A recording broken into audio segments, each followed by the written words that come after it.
violence and other kind of violence.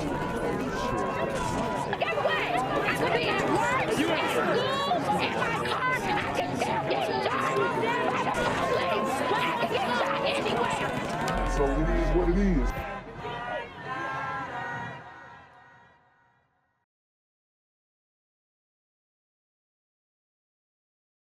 What's good, Shadow Realm? It's the Black Gen Z Mindset. Make sure you go ahead and like, comment, share, subscribe, and let's get into the video. A new drug epidemic sweeping the Chicago area. We told you about this earlier. A dangerous animal tranquilizer being added to the mix. On the street, it's called Trank. Every few years, a new drug takes over the headlines, becomes more dangerous, more deadly.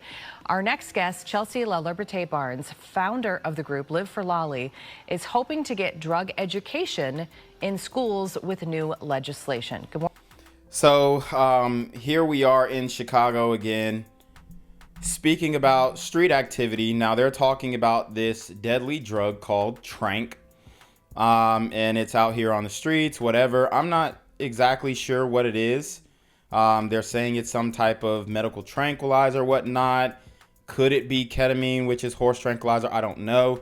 But the reality is, on top of the demon time activities, I'm telling you right now, when you add these extremely strong narcotics to the equation, it just becomes a crap storm, if you will. Morning to you, Chelsea. Good morning, Elizabeth. Thanks for having me. Thanks for seeing you. Louis' law has passed the House, has passed the Senate, the state Senate, correct? Correct. Okay. Unanimously. Tell us about unanimously. So tell us about Louis' law. Well, to talk about Louis, we've got to show you who Louis was. This is this beautiful young man, Louis Maselli, and his mother, Felicia, and I we've known each other since 2012 when he died, and we're both doing advocacy work across the Chicagoland area. And one of the things that has just never made sense to us was why still there is no comprehensive drug education recommendations in schools. So they're thinking that drug education is going to be something that's going to stop these kids from overdosing.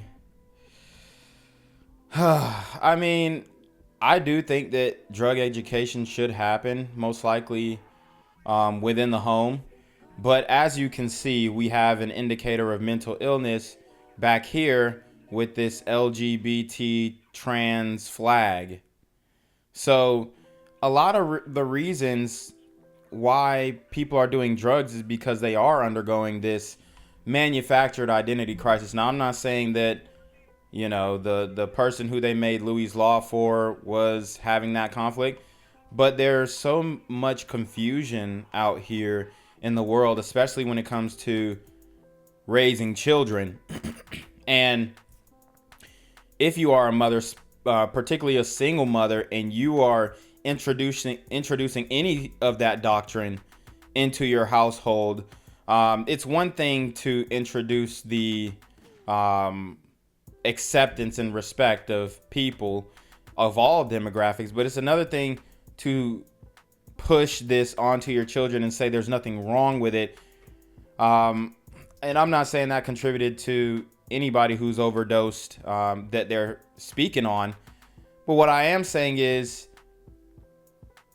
people are confused right now and they're already on drugs. The only way that they can cope with their existence at the moment is to do drugs. So very sad situation. But very real. We see overdose rates going up right now, scary numbers for this 18 and under population. Yet there's no recommended drug education. We've gone from just say no, which failed, to just say nothing, to now we need to go to just say no, KNOW, because none of these strategies have worked. Abstinence-based, punitive, focused interventions do not work. And how do we know that? Well, 60% of teens have used a drug in the last month. 60% nationally. Right. Damn. What exactly? Those are staggering numbers. And I mean, the reason why is because they're learning about them faster. You know, back in the day, there was no way that I really knew what drugs were until I was introduced to it, maybe in high school or something like that. And it usually started off, some kid would be dipping at school or something like that, chewing tobacco, whatever. Then you got kids who are smoking cigarettes, smoking wrist cigarettes, okay? And then you have children who are, you know, full out smoking weed in the bathroom at school, you know, doing other hard drugs. Man, I mean, it's very interesting. Me personally, I just think that you should try and keep the kids innocent for as long as possible. Obviously, you can't really do that with the technology in this day and age, and then you can't really control other people's households and what they introduce to your child. And because these are new things, your child's going to be interested in them. But I definitely think as a parent, you have to be more strict. You have to be more preventative. You know, if kids are throwing parties and organizing parties, I mean, you should not allow your child to go. And there's parents who are like, oh, no, it's cool. They can go to a high school party. It's just a party, bro. That's not an environment, because you already know there are going to be alcohol at least. And then somebody's going to bring the drugs. And we've already talked about these Airbnb pop-up parties coming out of Community. And this is more, the overdoses are more glider realm, I guess. I haven't looked at the updated numbers, but she's saying 60% of teens, period, are using drugs. And I would only imagine that there's way more drug usage in the community. Like, you know, all our stats are just a little bit worse when it comes to the negative things. But we'll look into that. We got to move on. We'll just finish this video out. Would schools take on with this? What would we be teaching? How would it work? Yeah, so we're not mandating that schools actually do anything. We're actually asking the state to develop comprehensive, relevant, new, culturally competent curriculums and regulations and standards to recommend to school districts, to regional offices of education. So give the government a way to implement some curriculum into the schools. So she's saying the schools don't need to do anything. It needs to come from top down, which I understand that mindset, that logic, but I don't really trust the government to come and implement that. I think we need maybe a private service. Obviously, they say the scared straight dudes don't work anymore, but I don't agree, bro. I really don't agree.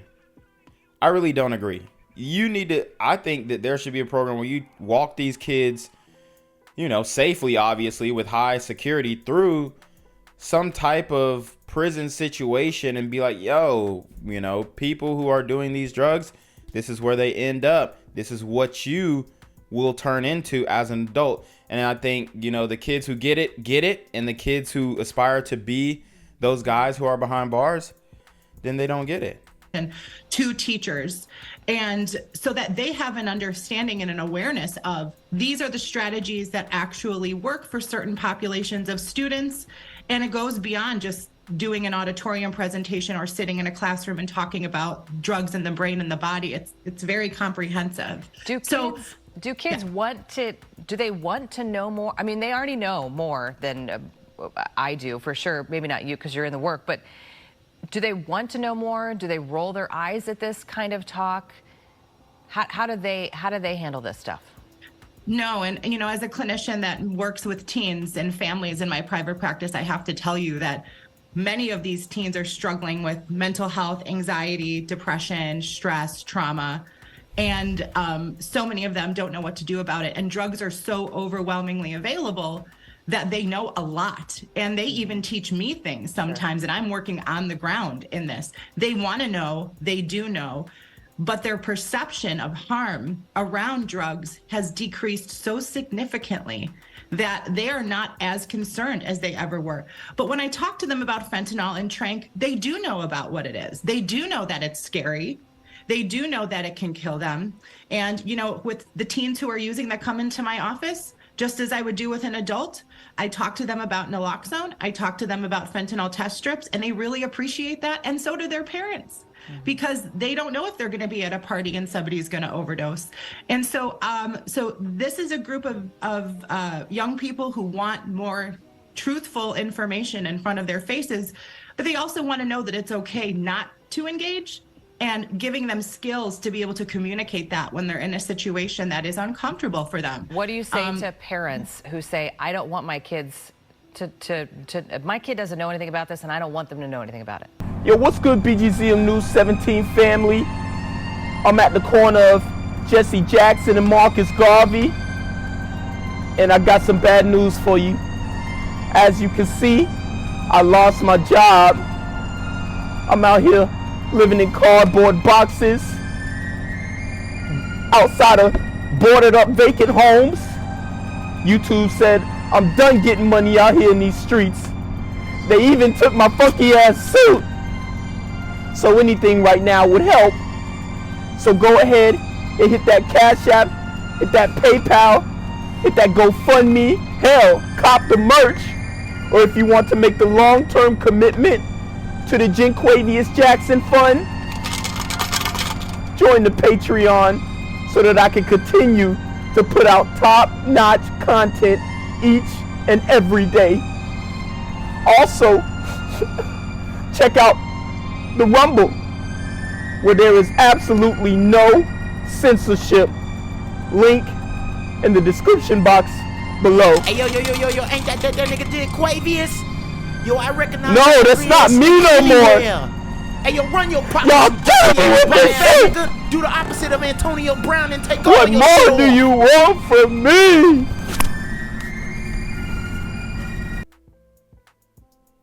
And now, back to our top story, the chaotic scene at 31st Street Beach. Let's get back to Elizabeth.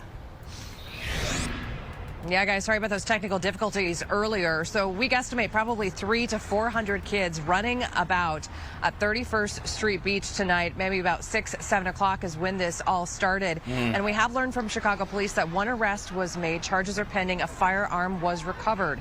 One arrest. You had kids storming the beach. Kids, okay. Which we all know that most likely these are super teen gremlins on demon time. And there's no type of restrictions. Busting windows out people's cars. I mean, flash mobs of teens organized in group chats. It's getting wild. We want to show some video that we shot earlier tonight. Take a look at this. This is a smashed passenger side window on a Chicago police squad car. Glass. Wow. This is embarrassing. It's embarrassing. Sisters, come get your kids. Passenger side window on a Chicago police squad car. Glass scattered about, a piece of debris stuck in that window multiple times tonight. Something in the middle of this large crowd made the group run away from the beach. The teens yelling and running in all different directions, but as soon as it got chaotic, just as fast as that happened, the group would come back together and gather up. There appeared to be smoke bombs or fireworks causing some sort of smoke in the middle of the large group. Several Chicago police officers were on hand throughout the day, responded with an even larger presence once that crowd started. Bruh. When you got people in full-blown outfits at the beach, you know it's finna be some trouble. I mean, this is wild.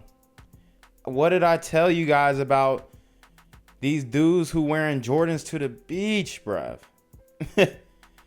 Like, the beach is supposed to where you're supposed to get your feet in the sand, your feet wet, maybe go waist deep in the ocean, and no, everybody is pretty much in the first day of school outfit and trying to flex while at the beach. It's crazy. Started to take over 31st Street Beach. These types of large beach gatherings are not new. No, hold up. You see this is crazy. Look in the corner. It's literally a girl twerking. Bruh. What are we doing? Community, watch. Large beach Yo, she's gatherings are twerking not right new. here. Y'all see where my mouse is? This is crazy. Types of large beach gatherings are not new. They've happened in Chicago in the past, typically when it warms up. So again, one arrest here tonight. A firearm was recovered. Charges are pending. And now we're learning the city of Chicago not the only one dealing with large teen gatherings tonight. Sources telling us that Lombard had to actually shut down its first night of its carnival due to a large teen gathering. In that situation, we do not know of any arrests or any injuries. Reporting from CPD headquarters, Elizabeth Matthews, Fox 32, Chicago. Elizabeth, thank you. Walmart is moving out, closing half of its stores in Chicago. Chico. They haven't been profitable in 17 years and lose millions of dollars a year. Mayor Lightfoot calls the decision disappointing. In a statement released today, she wrote, in part, unceremoniously abandoning these neighborhoods will create barriers to basic needs for thousands of residents. While near-term arrangements will be made for workers, I fear that many will find that their long-term opportunities have been significantly diminished. And Southside elected officials are also responding, issuing a joint statement, and it reads in part, closing 4 stores in 5 days is unethical, especially since Walmart claims these stores have not been profitable since 2006. And here's the problem with this. They had to cut their losses. They probably were using some of these stores as a write-off, and then it just got too expensive where they were too deep in the red. The reality is, and we're going to break down some of what the community says about the store closing down. But these stores closed down for the same reason why that beach was unsafe at that moment. And, you know, they had to arrest some dude with a gun. Imagine if one of those dudes saw their ops at the beach, or they were on Instagram Live mobbing. Oh, we mobbing at the beach. Da, da, da. Then the ops pull up and just spray the beach up. That's a very dangerous situation, especially in Chicago, where you have people going to the beach and they're fully clothed. That is wild. So what we need to do is understand that, the reason why Walmart is leaving, because those flash mobs, they don't just happen at the beach. They're happening in Walmarts, and people are going in and taking whatever they want. And it just so happens that a lot of these people are from the community. And a lot of them are teens and whatnot. That's why we said earlier, sisters, come get your kids. Because it's almost like there's just no supervision anymore. These parents are too lax. They kids' friend or something. I don't know. They both on Tik Tok laughing together. It's different nowadays. So the parenting dynamics are different. And there isn't that type of hierarchy anymore.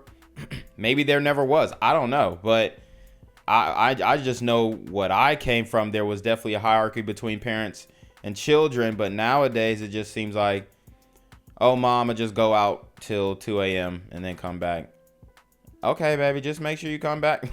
Make sure you come back in one piece. Is pretty much... there is no, be back by the street lights no more. There is none of that type of parenting. So when you have the lax parenting combined with the lack of fathers, obviously, and then in the community, it's just so wild.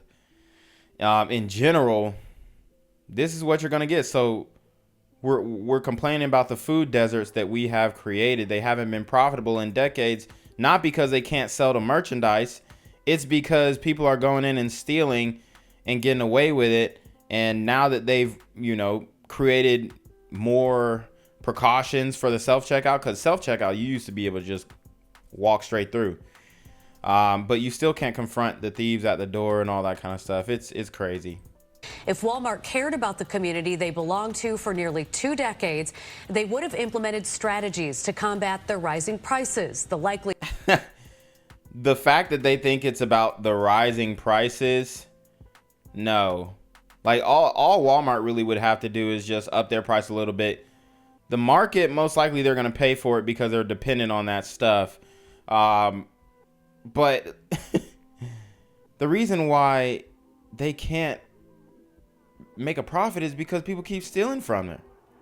It's crazy that they aren't coming to this realization.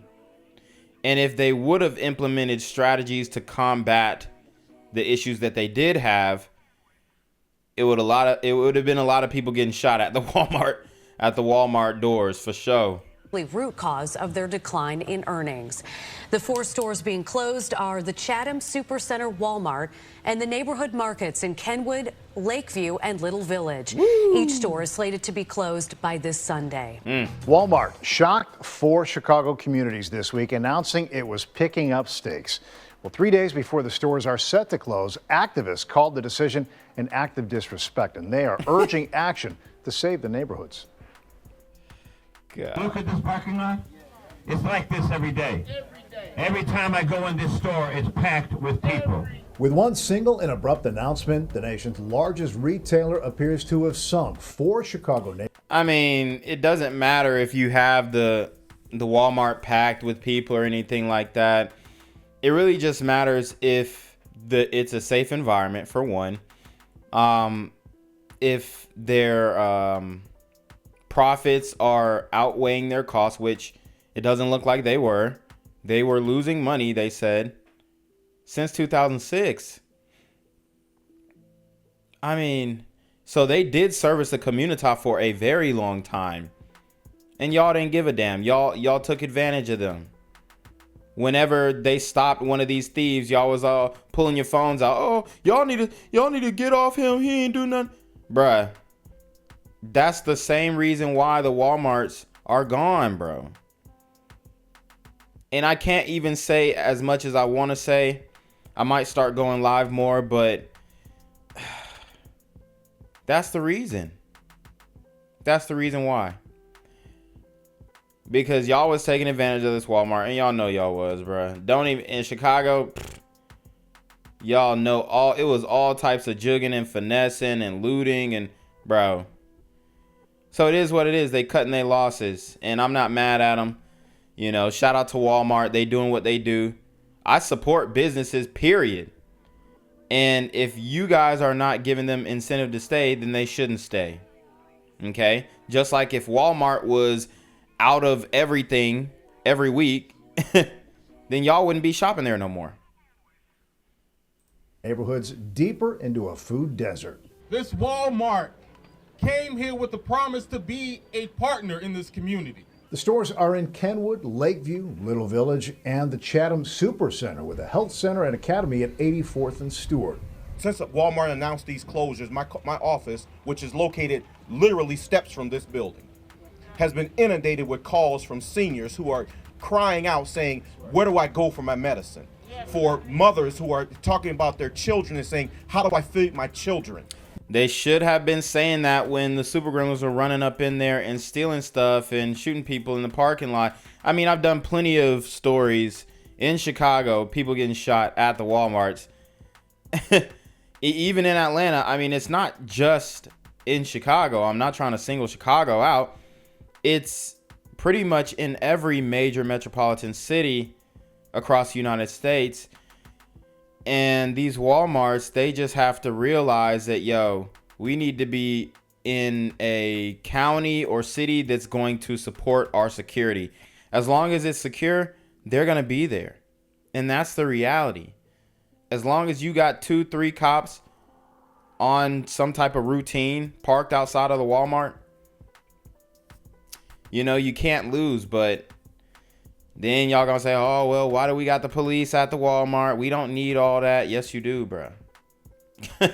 Because y'all just going everywhere acting a fool. I just did a story on a fight that happened in the Walmart in Chicago. That cost them money. It cost them resources. It cost them employees. People quit after they have to break up a fight. And then they got some 6'5", 15-year-old dude punching them in the face. Like old grandmas and stuff. Like, dog, look, it is what it is. Like, we made our bed. We was talking about defunding the police, all this unrestricting, or rather restricting the police's ability to do their job. This is the result. People don't want to do business with y'all, man. That's what it is. That's what it is. And y'all ain't giving them a reason to do business. Neighbors and a coalition of elected leaders rallied by St. Sabina's Father Flager are fighting back. By simply announcing a 5-day notice to all that they were closing the Supercenter and Training Academy without any warning or conversation with anybody.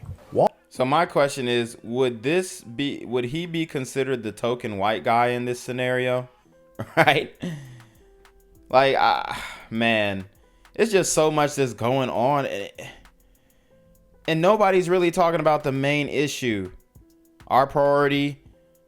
The Walmart said yes, they were going to come in here and be a part of the community, which they were for years, decades. And then they got slapped in the face. They got burnt. Okay? We all know what's going on at these Walmarts, bruh. How many times do we have to see fight video compilations of these super gremlins on Demon Time in the produce section?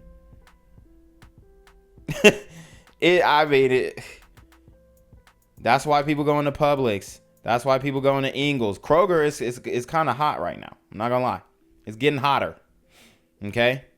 But Walmart has always been way hotter than any supermarket, supercenter, whatever you want to call it.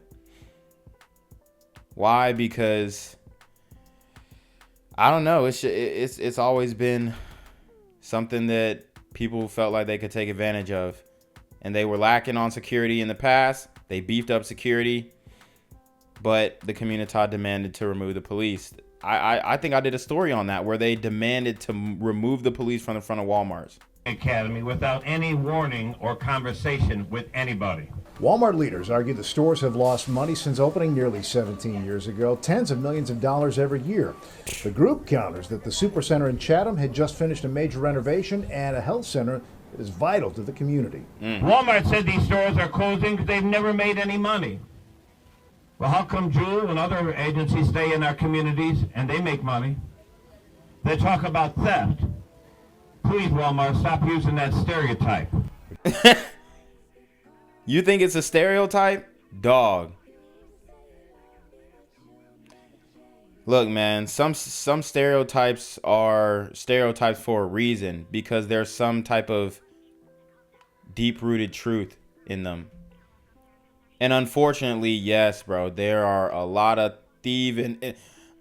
I mean, even when we look at the Ahmaud Arbery situation, at that Walmart in Brunswick, bro tried to steal a whole 50-inch police or 70-inch TV. Got caught by the police, and the little homies he was banging with at the Walmart, they was even surprised that he tried to get off with that. They was like, man, we was just gonna hit some necessities, maybe some toothpaste, some tank tops, some wife beaters, some underwear, and then you coming out with a whole 70-inch TV trying to jug and finesse. Like, bro, the little hitters he was with were even surprised that he tried to get that off. So, and that's in Brunswick, Georgia. That's South Georgia, bro. Imagine. You don't even have to imagine. Just look up Walmart looting Chicago. That's all you have to do. Just do a simple Google search, or maybe DuckDuckGo, because Google might be hiding it in their algorithm. Whatever you got to do. I mean, it's really not hard to find. Go to Twitter and just go to Walmart looting. I mean, it's that bad. So he's like, oh, Walmart, please don't use that stereotype. No, it's absolutely true that they are running up in the Walmart. For one, there are people who are getting their lives taken. And for two, they're definitely jigging and finessing. Millions of dollars worth of merchandise over, year after year after year. They came to a breaking point. They wanted to get their money back from investing because they spent money on maybe a land lease, or maybe they bought the property and they built the Walmart and they invested millions of dollars into it, so they had to recoup their money. And then they may not have even broken even on these projects in Chicago. That's how bad the looting is. That's how bad the theft is. So, Father, with all due respect, you don't know what the hell you talking about. He don't know what he's talking about at all. They've never made any money. Well, how come Jewel and other agencies stay in our communities and they make money? They talk about theft. Please, Walmart, stop using that stereotype. The group says it isn't just the customers who will suffer. They say the employees will too. I remember when this was a vacant parking lot. I remember when we fought to bring this Walmart to this community. I remember when we didn't have any jobs or any places for our kids to work. When they didn't have a place to work, they had to leave our community to find employment. Whose fault is that, bro? I mean, you have to start a business to employ people. That's my thing. There was no, if Walmart is the epicenter of your city, there's something wrong with your city. Like, y'all need to be doing that stuff, right? Am I wrong or am I right? You got to start the business, dog.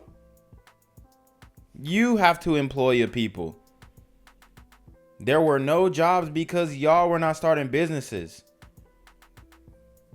That's just reality. And then the people who were starting businesses, they had to get up out of the community because y'all were giving them hell, just like the Walmart. And these small businesses, they can't bear those costs. That's why everybody's going to e-commerce, because they like, man, you got a brick and mortar in the community. Good luck. You're going to have to hire security, which is going to be $20, $30 an hour. Armed security, you might be paying $50 an hour.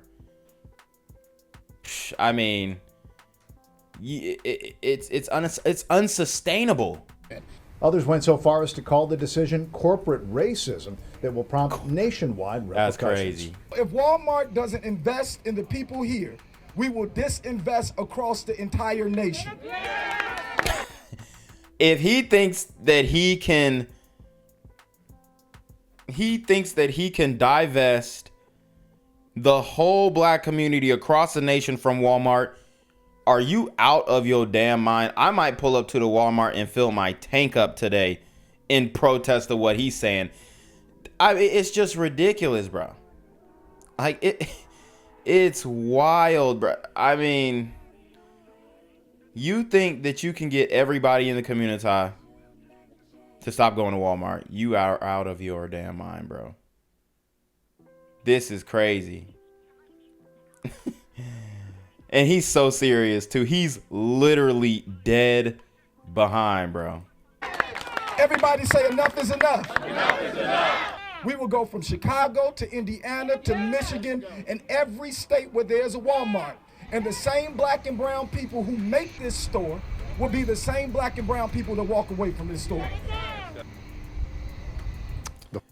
Well, I mean, walk away. Walk away. Just make sure you ain't taking nothing on your way out.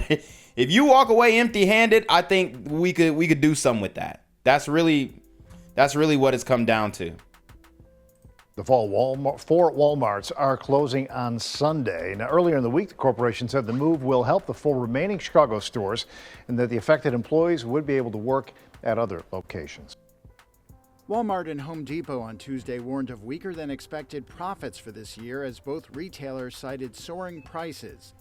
Walmart said cautious spending by consumers could pressure profit margins. CEO Doug McMillon said he expects stubborn inflation in dry grocery and items made for immediate consumption to have some mixed impact this year. Higher U.S. consumer prices have added to fears the Federal Reserve might lift borrowing costs further to cool domestic demand and trigger a recession in the second half of the year. Home Depot said it sees demand for home improvement goods slowing this year as inflation hurts spending on remodeling projects. The #1 U.S. home improvement retailer is also boosting spending on wages by $1 billion to address labor shortages while struggling with higher costs. Sheesh. Analysts say the move to raise wages for frontline hourly associates could raise doubts around Home Depot's profitability. Home Depot's shares were down about 5% in midday trading on Tuesday, putting them in the red for the year. Walmart's stock was trading about flat and is slightly higher for the year. Gang violence and other kind of violence. Get away! I could be at work, in school, in my car, and I can still get shot by the police. But I can get shot anywhere. So it is what it is.